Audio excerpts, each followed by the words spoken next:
പുതിയൊരു വീഡിയോയിലേക്ക് എല്ലാവർക്കും ഹാർദവമായ സ്വാഗതം. ബബ്ബബ്ബ എന്ന ചിത്രവുമായിട്ട് ബന്ധപ്പെട്ട ചില കാര്യങ്ങളാണ് പറയാൻ പോകുന്നത്.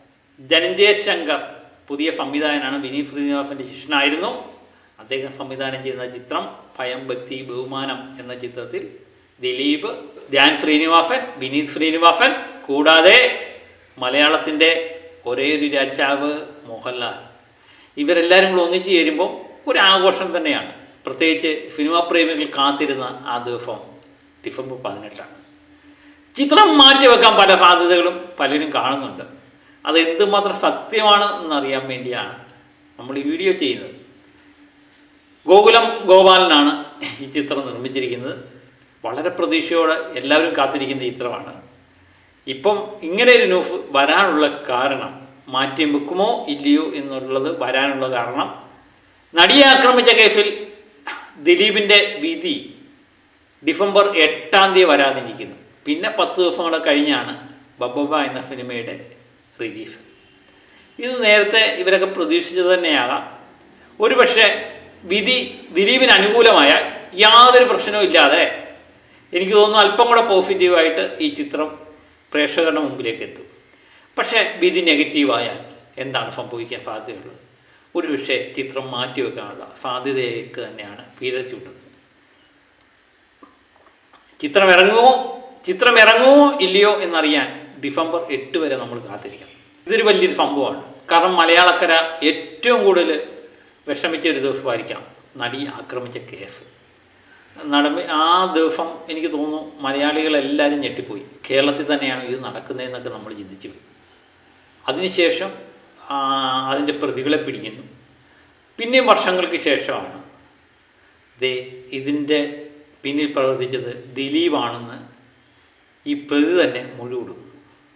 അതിനുശേഷമാണ് വീണ്ടും അന്വേഷണം ദിലീപിലേക്ക് എത്തുന്നു. ദിലീപ് ജയിലിലാവുന്നു, പിന്നെ ജാമ്യം കിട്ടുന്നു. ഇതിനുശേഷം ചിത്രവുമായിട്ട് ബന്ധപ്പെട്ട ദിലീപ് ഇങ്ങനെ പോകുന്നു. എനിക്ക് തോന്നുന്നു ദിലീപ് ജയിലിൽ നിന്ന് പുറത്തിറങ്ങിയ ശേഷമാണെന്ന് തോന്നുന്നു രാംലീല എന്ന സൂപ്പർ ഹിറ്റ് ചിത്രത്തിലൂടെ ദിലീപ് പ്രേക്ഷകരുടെ മുന്നിലേക്ക് എത്തുന്നു.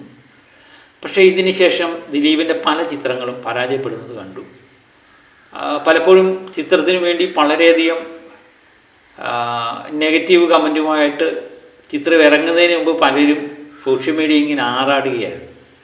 പ്രത്യേകിച്ച് ദൃശ്യമാധ്യമങ്ങൾ കൂട്ടായിട്ട് ദിലീപിനെ എപ്പോഴും ആക്രമിച്ചുകൊണ്ടിരുന്നു. ഇതിൻ്റെ സത്യം എന്താണെന്ന് ആർക്കും ഒരു പിടിയില്ല. പക്ഷേ ദിലീപ് പ്രതിയാണെന്ന് കരുതി തന്നെയാണ് ഇവർ ക്രൂശിച്ചുകൊണ്ടിരിക്കുന്നത്. ഇതിൻ്റെ നമ്മൾ പറഞ്ഞില്ലേ, എപ്പോഴും സത്യം വിജയിക്കണം എന്നാണ്. പ്രത്യേകിച്ച് ഈ കേസിൽ അതിൻ്റെ പിന്നിൽ ദിലീപ് പ്രവർത്തിച്ചിട്ടുണ്ടെങ്കിൽ നിശ്ചയമായും ശിക്ഷിക്കപ്പെടണം. പക്ഷേ ഒരു നിരപരാധി ഒരിക്കലും ശിക്ഷിക്കപ്പെടാനും പാടില്ല. അതുതന്നെയാണ് നമ്മുടെ ഒരു ആപ്തവാക്യം. ഏതായാലും ദിലീപ് ഈ ബബ്ബബ്ബ എന്ന ചിത്രം അഭിനയിക്കുമ്പോൾ വിനീത് ശ്രീനിവാസനും ധ്യാൻ ശ്രീനിവാസനും ഒക്കെ ഉണ്ടെങ്കിലും ഇതിന് വലിയ ഹൈപ്പൊന്നും ഇല്ലായിരുന്നു. സാധാരണ ഒരു ചിത്രം പോലെ ദിലീപിൻ്റെ വളരെ നാളിന് ശേഷം വളരെ പ്രതീക്ഷയോടെ കാത്തിരുന്ന ഒരു ചിത്രമായിട്ടാണ് എല്ലാവരും കണ്ടത്. പക്ഷേ കളക്ഷൻ്റെ കാര്യത്തിലൊക്കെ ഏത് ലെവലെത്തും എന്നൊക്കെ നമുക്കറിയില്ലായിരുന്നു. പക്ഷേ അതിനകത്ത് ലാലേട്ടൻ അഭിനയിക്കുന്നു എന്ന് കൂടെ കേട്ട് കഴിഞ്ഞപ്പോൾ, ദിലീപും ലാലേട്ടനും ഒന്നിച്ചു വരുന്നു എന്ന് കേട്ട് കഴിഞ്ഞപ്പം അതങ്ങ് വളരെ ഹൈപ്പിൽ പോയി.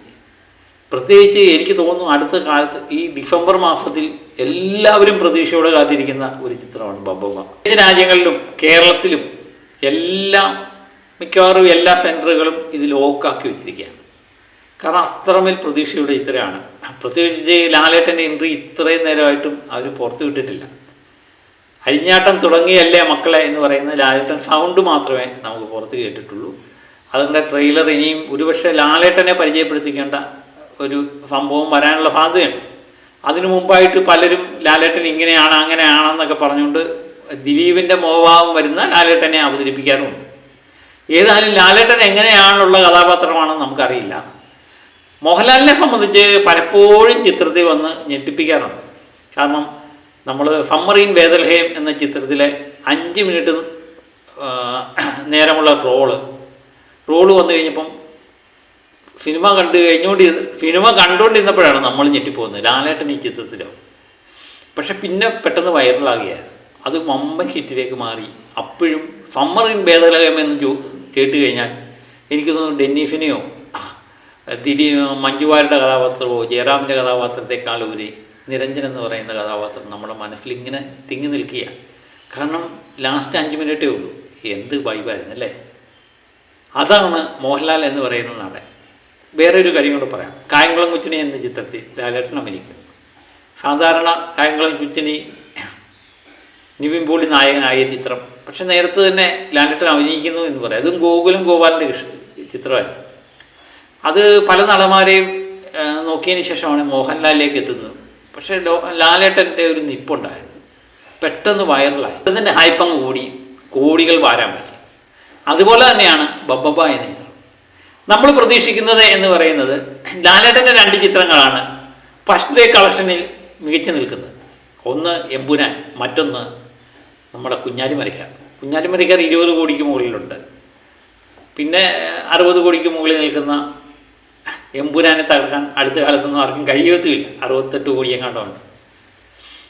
പക്ഷേ ആ കളക്ഷൻ, പക്ഷേ ഒരു പക്ഷേ കുഞ്ഞാലിമരയ്ക്കാർ എന്ന ചിത്രത്തിൻ്റെ കളക്ഷൻ, ആദ്യ ദിന കളക്ഷൻ ബബ്ബബ മറികടക്കുമോ ഇല്ലയോ എന്നാണ് എല്ലാവരും നോക്കിക്കാണുന്നത്. ചിലപ്പം മറികടക്കാൻ സാധ്യത കാണുമായിരിക്കില്ലേ. കാരണം ദിലീപും ലാലേട്ടനും ജാൻ ശ്രീനിവാസനും വിനീത് ശ്രീനിവാസനും എല്ലാം കൂടെ വരുമ്പോൾ, പ്രത്യേകിച്ച് ഇതിൻ്റെ ട്രെയിലറൊക്കെ കാണുമ്പം ഒരു പ്രത്യേക വൈബ് നമുക്ക് കിട്ടുന്നുണ്ട്. പ്രേക്ഷകർ ഇഷ്ടപ്പെടുന്ന രീതിയിൽ മോഹൻലാലിനെ കൂടെ അവതരിപ്പിക്കുകയാണെങ്കിലുണ്ടല്ലോ ഒരു പ്രത്യേക വൈബ് തന്നെ ആയിരിക്കും. പ്രത്യേക ലെവലിലേക്ക് കളക്ഷൻ ഉയർന്നു പോകാൻ സാധ്യതയുണ്ട്.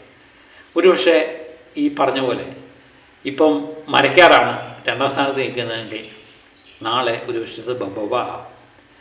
അങ്ങനെയെങ്കിൽ ദിലീപിൻ്റെ ഒരു വമ്പ തിരിച്ചുവരവായിരിക്കും ലാലേട്ടൻ്റെ കെയർ ഓഫ്. അതിനുവേണ്ടിയാണ് എല്ലാവരും കാത്തിരിക്കുന്നത്. ഇതിനിടയിലാണ് ഇടിത്തി പോലെ ഈ വാർത്ത വരുന്നത്. ഡിസംബർ 8-ാം തീയതി ഈ നടിയെ ആക്രമിച്ച കേസിലുള്ള വിധി പ്രഖ്യാപിക്കുന്നു. അത് ദിലീപ് ഇതിനകത്ത് ശിക്ഷ അനുഭവിക്കുമോ ഇല്ലയോ എന്നുള്ളതാണ് ഇനി നമ്മൾ നോക്കുന്നത്. ഏതായാലും ഈ കേസ് ഇങ്ങനെ നീണ്ടു നിൽക്കും എന്നുള്ളത് 100% ഉറപ്പാണ്. അപ്പീലിന് പോകും. എങ്ങനെയായാലും അപ്പീലിന് പോകാനുള്ള സാധ്യതയിലേക്കാണ് വില ചൂടുന്നത്. അപ്പോൾ എന്താണ് ഇതിൻ്റെ സംഭവം എന്നുള്ളത് കൃത്യമായിട്ട് ആർക്കും അറിയില്ല. ഈ വരുന്ന കിംവദന്തികളും കഥകളും മാത്രമേ നമുക്കറിയാവുള്ളൂ. സാധാരണ ആൾക്ക് ഈ മാധ്യമങ്ങൾ ഇപ്പോൾ തരുന്ന വാർത്തകളാണ്. പ്രത്യേകിച്ച് ദിലീപിനെ പോലുള്ള ഒരു സെലിബ്രിറ്റി ഈ കേസിലൊക്കെ ഉൾപ്പെട്ട് കഴിയുമ്പോൾ അതിന് എന്താ പറയുന്നത്, വ്യൂസ് കൂടുതൽ കിട്ടും, പ്രത്യേകിച്ച് ഹൈപ്പും കൂടുതൽ കിട്ടും. അത് ദിലീപ് എന്ന് പറയുന്ന 8ാം പ്രതിയെ നായകനാക്കിക്കൊണ്ട് തന്നെയാണ് ഇതിലെ ദൃശ്യമാധ്യമങ്ങളെല്ലാം ഈ കഥ ആവിഷ്കരിച്ചുകൊണ്ടേയിരിക്കുന്നത്. അത് എവിടെ ചെന്ന് നിൽക്കും? ഈ പറയുന്ന കഥകളിലല്ലെങ്കിൽ ഏതെങ്കിലും വാസ്തവമുണ്ടോ? കോടതിയിൽ അതിന് തെളിവുകൾ സമർപ്പിക്കാൻ പറ്റിയിട്ടുണ്ടോ? കോടതി വിചാരണകളൊന്നും പുറത്തു വന്നിട്ടില്ല. അടച്ചിട്ട കോടതി മുറിയിലായിരുന്നു വിചാരണയെല്ലാം നടന്നത്. അതുകൊണ്ട് പല വാർത്തകളും പുറത്തു വന്നില്ല. ഈ മാധ്യമങ്ങൾ പറയുന്ന വാർത്തകൾ അതെന്തുമാത്രം സത്യമാണെന്ന് നമുക്കറിയില്ല. ഏതായാലും പൾസർ സുനി, ദിലീപ് ഈ 2 പേർക്കും വളരെ നിർണായകമാകുന്ന ഒരു ദിവസമാണ് ഡിസംബർ 8. മലയാള സിനിമയെ സംബന്ധിച്ച് ഡിസംബർ 8 സിനിമയ്ക്കും നിർണായകമാണ്. പ്രത്യേകിച്ച് ബബ്ബബ എന്ന സിനിമയ്ക്ക് ഗോകുലം ഗോപാലിന്.